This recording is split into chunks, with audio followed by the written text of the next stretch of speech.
Assalamualaikum warahmatullahi wabarakatuh.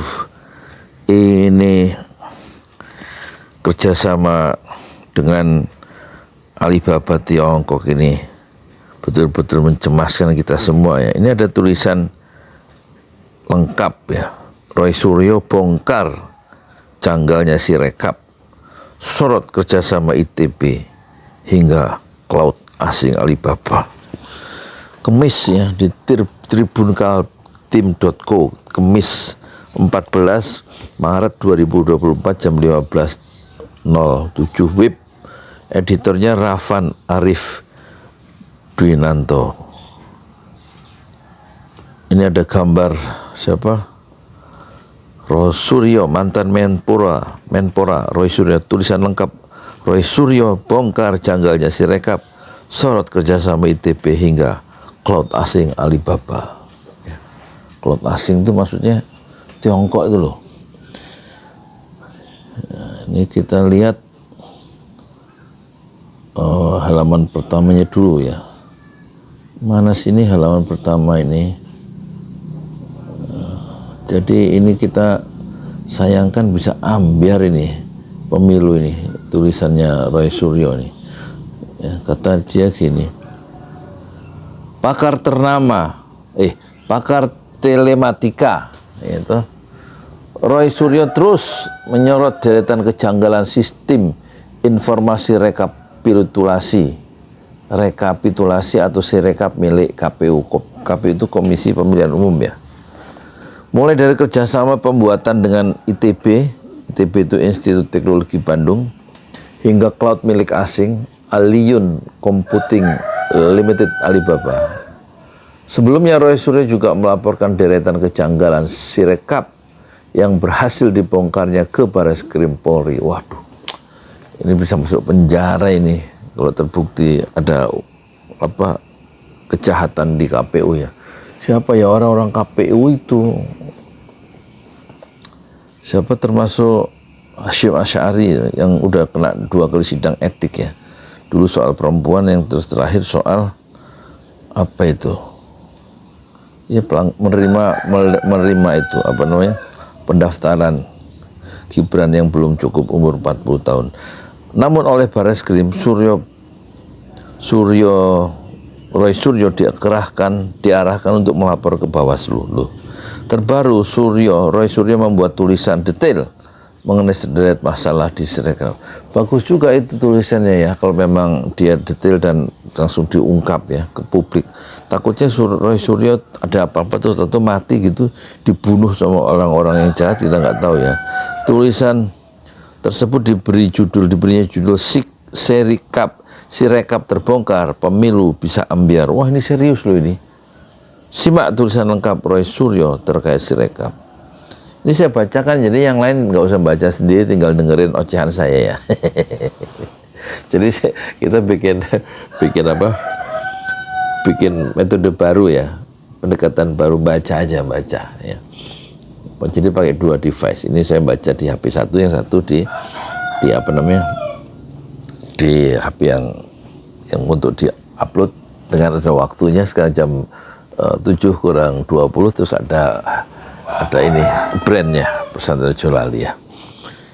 Saat tulisan ini dibuat Rabu 13 Maret 2024, sudah seminggu lebih tampilan Sirekap blackout, tidak berisi data-data rinci hasil rekap maupun grafik sebagaimana dijanjikan seharusnya oleh sistem yang berharga miliaran rupiah uang rakyat tersebut. Kini Sirekap tidak ubahnya hanya seperti Google Form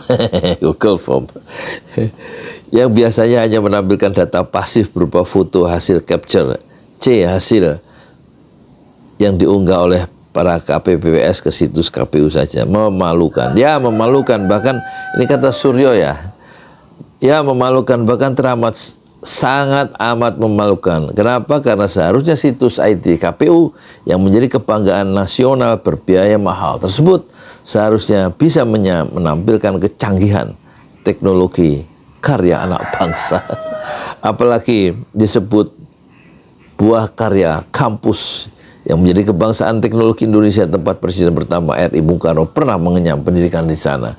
THS, teknisi Hogeschool de Bandung adalah nama awal kampus ternama yang berdiri semenjak 3 Juli 1920 yang sejak 2 Maret 1959 resmi menggunakan nama ITB, Institut Teknologi Bandung. Nama ITB kini kerap muncul berada di balik MOU dengan KPU. MOU itu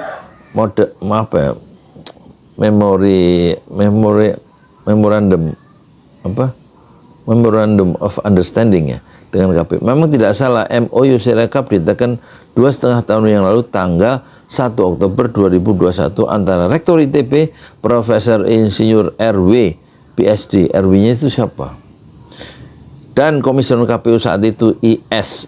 MOU bernomor 16/PR.07/01/2021 sekaligus 032 IT1.A/KS.00/2021 kini ramai ya diperbincangkan di berbagai kalangan. Bagaimana tidak, MOU yang awalnya bertujuan sangat mulia dan saya pun percaya sampai dengan sekarang insya Allah kepercayaan itu tidak dikhianati oleh keadaan. Secara institusi ITB tidak terlibat, namun memang ada oknum baik di dalam ITB maupun KPU gitu, yang memberikan peluang menjadi dimungkinkannya kasus-kasus yang sebelumnya terjadi dengan memberi peluang backdoor. Backdoor itu atau pintu belakang ya, secara teknis di Sirekap yang membuatnya disalahgunakan. Kita halaman kedua sekarang ya, halaman kedua. Apalagi disebut buah karya kampus yang menjadi kebanggaan teknologi. Sorry.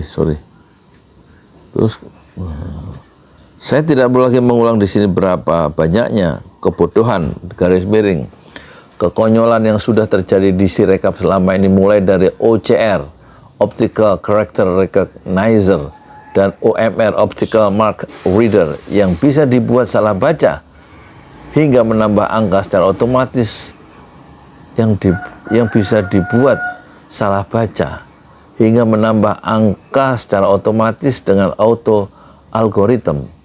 Adanya JSON script yang disebut-sebut bisa dalam tanda petik mengunci angka di kisaran tertentu yang 58% itu ya, hingga meroketnya perolehan angka partai tertentu itu maksud PSI ya, di saat volatilitas atau tren statistik seharusnya sudah melandai. Hari ini bahkan di sidang lanjutan sengketa informasi antara Yayasan Advokasi Hak Konstitusional Yakin dan KPU di kantor Komisi Informasi Pusat KIP Jakarta diakui fakta yang selama ini ditutupi baca.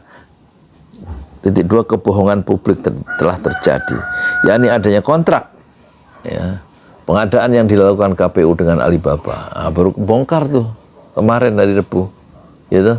Itu disampaikan pihak KPU diwakili LH itu maksudnya Lukman Hakim ya, saat menjawab pertanyaan Ketua Majelis Komisi Syawaludin. Hal ini sekaligus menjawab kebohongan yang selama ini dikatakan oleh komisioner KPU, BIE atau Ketua KPU, HA itu Hasyim Asyari ya, beberapa waktu silam yang saat itu tidak mau mengakui bahwa Sirekap menggunakan cloud milik asing Allion Computing Limited Alibaba tersebut. Jadi nggak ada kejahatan yang sempurna ya. Ini jejak-jejak yang nanti akan menuntun ya publik pada adanya tindak pidana, barangkali begitu. Namun meskipun demikian KPU masih saja belagu. Belagu itu bahasa Betawi, belagu itu songong, belagu itu sombong. Masih saja belagu untuk tidak berterus terang dan membuka perjanjian dengan Alibaba tersebut dengan alasan dalam tanda petik kerahasiaan dan takut diretas. Padahal peraturan Komisi Informasi nomor 1 tahun 2021 menyebutkan dengan jelas bahwa pengadaan barang dan jasa merupakan informasi yang terbuka serta wajib sifatnya untuk diumumkan secara berkala. Sebagaimana disampaikan anggota Majelis Komisi Rospita Vici Paulin, anggota Majelis Komisi. Sungguh sebuah hal yang tidak elok. Ibarat dalam tanda kurung, maaf, maling yang sudah ketahuan saja tidak mengakui maling yang sudah ketahuan pun tidak mau mengakui bahwa statement KPU selama ini telah jauh dari fakta dan kebenaran yang ada. Ini keras ya tulisannya Roy Suryo. Senada dengan hal tersebut, Ketua Yakin itu Yayasan Advokasi Hak Konstitusional Indonesia ya, Ted Hilbert mengakui tidak puas dengan jawaban KPU yang dinilainya irasional. Jika khawatir jika dibuka datanya bakal diretas, Ted mengatakan KPU boleh saja menutup informasi terkait keamanan siber yang sensitif saat memberikan dokumen kontrak pengadaan dengan Alibaba. Selain itu, ia juga mengatakan bahwa lokasi server KPU penting untuk diketahui di tengah kontroversi yang timbul di masyarakat. Sebagaimana selama ini sudah konangan maksudnya bahasa Jawa, baca titik dua ketahuan di luar negeri, maksudnya di Singapura, dan hal tersebut melanggar peraturan perundang-undangan yang berlaku, Undang-Undang Nomor 27/2022 tentang PDP dan Undang-Undang Nomor 14/tahun 2008 tentang KIP. Halaman ketiga, kan? Halaman ketiga tentang tulisan Roy Suryo ya. Ini luar biasa ini. Mana ini? Halaman ketiga. Terus jadi ini oleh karenanya wajar bila sekarang malahan muncul surat pernyataan sikap dari alumni ITB tanggal 13 Maret 2024 yang ditandatangani oleh pengurus pusat alumni, ya kan, angkatan alumni ITB, Ahmad Sarbini Ketua Umum dan Hairul Anas Syuhaidi Sekretaris Jenderal, yang intinya mendesak agar Rektor IPB memberikan klarifikasi atas karut-marutnya Sirekap, termasuk mendesak melakukan audit sebagai tanggung jawab intelektual dan mengembalikan marwah ITB dalam dunia akademik dan nasional. Surat pernyataan Ikatan Alumni ITB ini harusnya sudah bisa jadi tamparan yang sangat keras bagi sivitas akademika kampus Bandung tersebut, karena sebagaimana juga citra dan nama baiknya ikut tercoreng gara-gara Sirekap. Kesimpulannya, judul di atas tidak mengada-ngada Sirekap tidak hanya membuyarkan pemilu 2024, tapi sekaligus juga membuat citra kampus ternama di Bandung tersebut ambiar. Akankah juga kalau melihat proses dalam Sirekapnya saja sudah begini, apakah hasil perhitungan manual berjenjang juga masih dipercaya oleh masyarakat? Dia bertanya secara retoris ya, Roy Suryo. Analog ini sama dengan keputusan yang cacat MK 90 itu yang kontroversial, yang katanya asal muasal kejahatan demokrasi ya, tanggal 16 Oktober 2023, MK nomor 90 ya, tahun 2023 hari Senin. Dan KPU yang menerima bocah di bawah umur meski PKPU-nya belum disahkan DPR itu ambiar. Titik 3. Dr. KRMT Roy Suryo, pemerhati telematika, multimedia, AI, dan OCB independen. Gimana menurut Anda? Komentar ya. Soal tulisan lengkap Roy Suryo yang membongkar janggalnya Sirekap, sorot kerjasama ITB hingga cloud asing. Tadi saya baca tentang ini ya, tentang tulisan alumni Ikatan Alumni ITB itu protes ya. Mana tadi ya?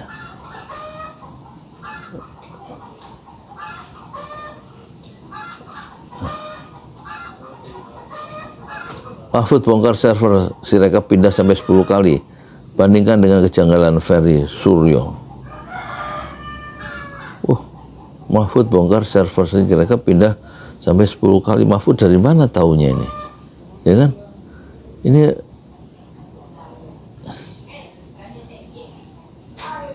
luar biasa ini Mahfud ya.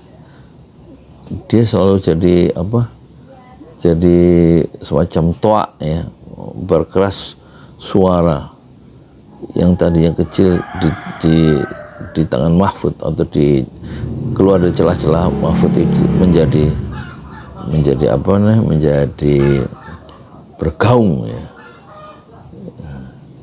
Nah ini keluarga alumni laporkan rektor ITB gara-gara sirekap KPU, ya kan?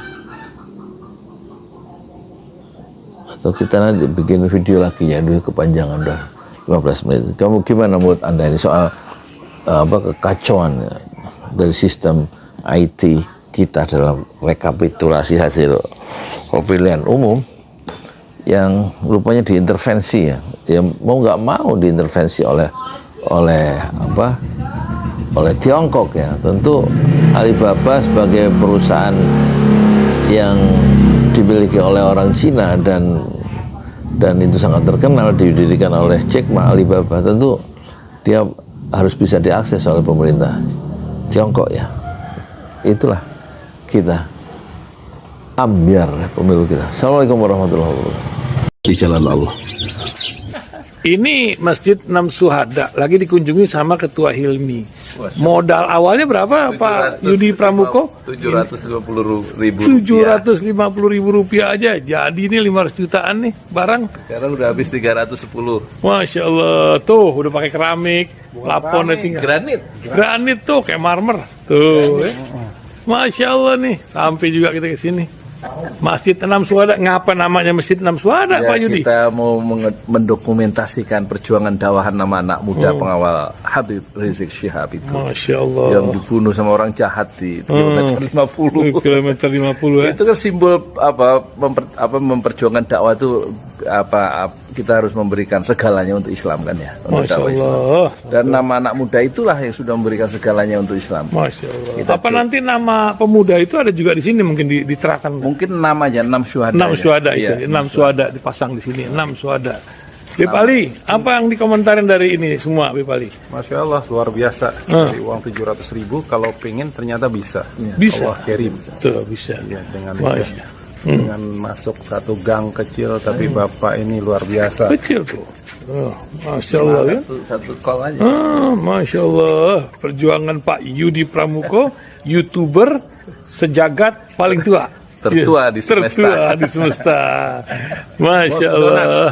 Tukang donat. Tukang donat. Tukang donat dari Paru. Ini saya laporkan dari lapangan ini, langsung dari Masjid Enam Syuhada. Masya Allah. Dan ini dia. Dalam lihat ah. Tuh lihat tuh masjidnya, tuh imamnya di situ tuh. Malam-malam lagi kita. Masya Allah. Masih kurang nih. Atapnya katanya transfer aja.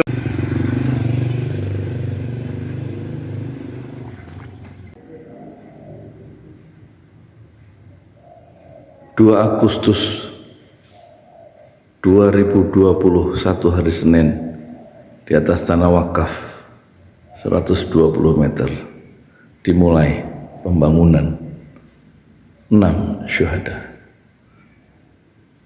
dan sekarang 26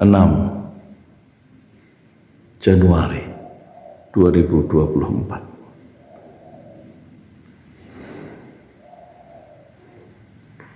Lantai 2.